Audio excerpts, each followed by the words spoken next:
राधे राधे भाई और बहनों, आप सभी का म्यूजिक विद पूनम में बहुत बहुत स्वागत है। आज मैं पुनः उपस्थित हुई हूँ औसान माता की एक सुंदर सी कहानी लेकर, जो एक देवरानी और जेठानी पर आधारित कहानी है, जिसमें जेठानी निसंतान होती है। तो देखिए देवरानी उसके साथ क्या करती है। कथा को पूरी सुनिएगा, क्योंकि औसान माता की कथा को अधूरा नहीं छोड़ना चाहिए। और अगर पसंद आए तो एक लाइक अवश्य कर दीजिएगा। अगर आपने पहले से चैनल को सब्सक्राइब किया है तो आपको बहुत-बहुत धन्यवाद, लेकिन अभी तक चैनल को सब्सक्राइब नहीं किया है जिन लोगों ने, तो प्लीज चैनल को सब्सक्राइब करें और बेल आइकन को प्रेस करना ना भूलें, ताकि सारे अपडेट्स आपको मिलते रहें। तो आइए सुनते हैं। एक बार प्रेम से बोलो औसान माता की जय। एक गांव में एक औरत अपने पति और देवर के साथ रहती थी। 10 वर्ष शादी को बीत गए थे, लेकिन उसकी कोई संतान नहीं थी। वह बहुत ही अच्छे स्वभाव की थी, सबका ख्याल रखती थी, दूसरे की खुशी में अपनी खुशी ढूंढती थी। बहुत ही अच्छी महिला थी।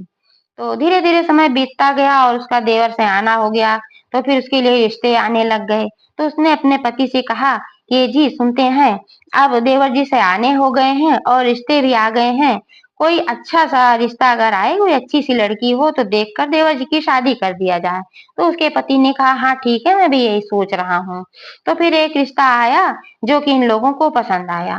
तो इसने अपने देवर की शादी कर दी। और जब घर में देवरानी आई तो बहुत प्रसन्न हुई। उसने सोचा कि जब दोनों भाई काम पर चले जाते थे तो मैं अकेले घर में रहती थी और इसी में बोर होती थी, परेशान होती थी, घबराती थी, क्योंकि घर में बाल बच्चे वगैरह भी नहीं थे। तो काम भी कोई ज्यादा नहीं रहता था, काम खत्म हो जाता था तो बैठकर अपना घबराती थी। लेकिन अब देवरानी आ गई है तो घर में खुशियां ही खुशियां होंगी, क्योंकि अब घर में जो है चहल पहल होगी, ये भी रहेगी साथ में, तो बहुत खुश हुई। लेकिन हुआ क्या, इसके उलट। देवरानी बहुत ही बुरे विचार की थी। वह अपनी जेठानी की इज्जत भी नहीं करती थी और वह घर का कोई काम भी नहीं करती थी, अपने आप में मस्त रहती थी। जब दोनों भाई काम पर चले जाते थे तो अपना मोबाइल में बिजी हो जाती थी। मतलब कि जेठानी को बिल्कुल भी समय नहीं देती थी। और जेठानी थी कि उसे माँ के जैसा प्यार करती थी। ऐसे ऐसे कुछ दिन बीता। उसके बावजूद भी वह उस घर में नहीं रह पाई। उसने अपने पति से कहा कि मैं इस घर में जेठानी जेठानी के साथ नहीं रहूंगी, क्योंकि मुझे सबका खाना बनाना पड़ता है और मैं थक जाती हूँ। जबकि जेठानी आधे से ज्यादा काम करवाती थी, फिर भी वह उसके साथ नहीं रहना चाहती थी। उसने अपने पति से कहा भाई बंटवारा करवा लो, अगर मेरे साथ रहना है तो फिर अलग रहो, और नहीं तो फिर अगर इसमें रहना है तो मैं घर छोड़कर चली जाऊंगी। जब उसने ऐसा कहा तो फिर भाई देवर मजबूर हो गया। उसे बंटवारा करना पड़ा और दोनों का बंटवारा हो गया, दोनों का अलग अलग घर हो गया। 1 साल और बीता। जब 1 साल और बीता तो देवरानी को बच्चा पैदा हुआ।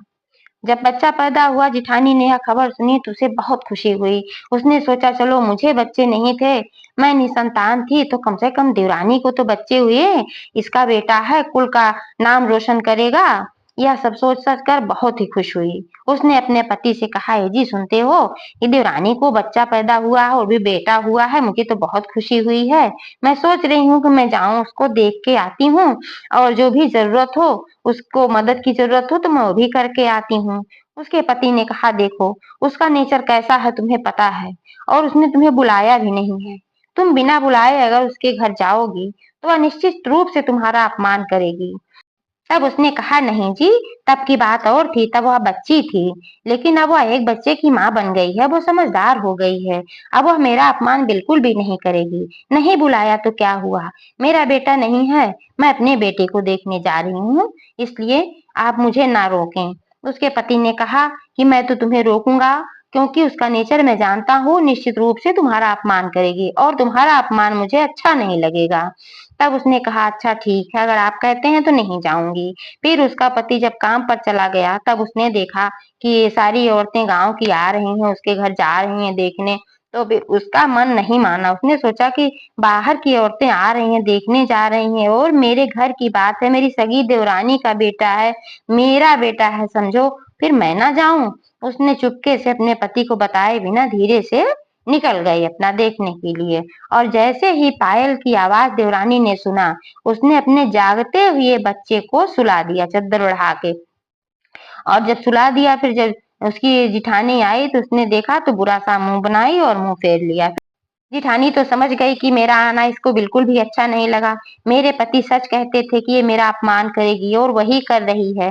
फिर भी उसने सोचा चलो कोई बात नहीं, इसका बेटा मेरा बेटा है, मैं अपने बेटे को देखने आई हूँ और उसको देखकर मैं चली जाऊँगी। उसने कहा बधाई हो छोटी, बेटा पैदा हुआ है। तो उसने कहा हाँ, वो तो होना ही था। क्या आपकी तरह थोड़ी सब होते हैं कि बाँझ होते हैं। ऐसी भाषा उसने बोला कि उसका दिल अंदर तक छलनी हो गया जिठानी का। फिर भी उसने कुछ नहीं कहा। उसने कहा, "अरे ऐसी बातें क्यों करती है छोटी? तेरा बेटा मेरा बेटा नहीं है क्या? वो भी तो अपने ही कुल का है। तो तेरा बेटा मेरा बेटा हुआ, तुझे हुआ, मुझे हुआ। इसमें क्या फ़र्क पड़ता है?" तो देवरानी ने कहा, "अरे ये सब तो कहने की बातें हैं जीजी।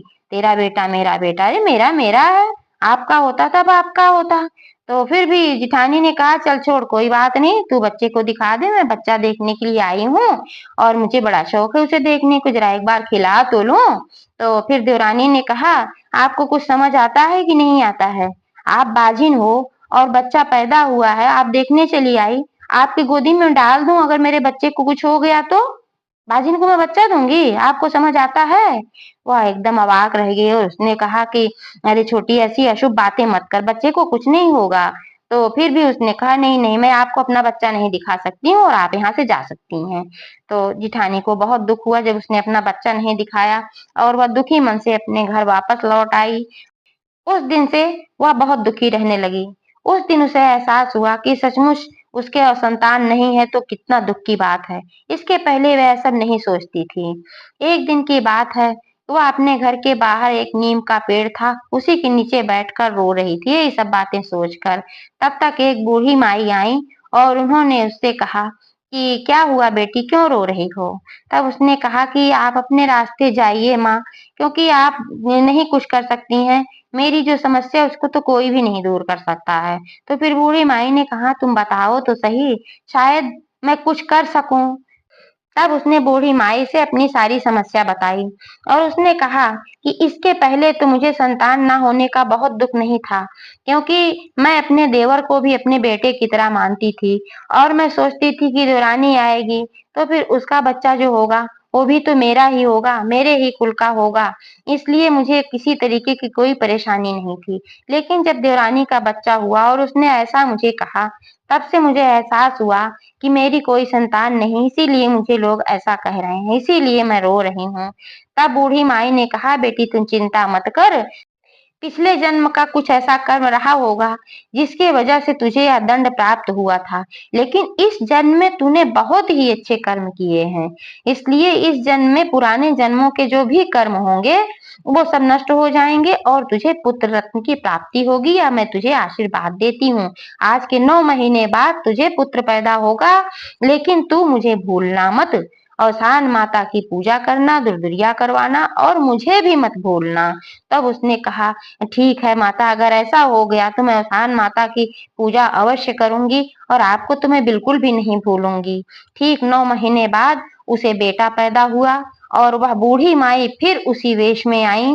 उन्होंने कहा कि बेटी आज मुझे भी कुछ दो, क्योंकि मैंने कहा था कि मुझे भूलना मत। उसने कहा नहीं नहीं माता जी, मैं बिल्कुल भी नहीं भूली हूँ, आप ही की कृपा से तो मुझे यह सब कुछ प्राप्त हुआ है, इतनी खुशी प्राप्त हुई है।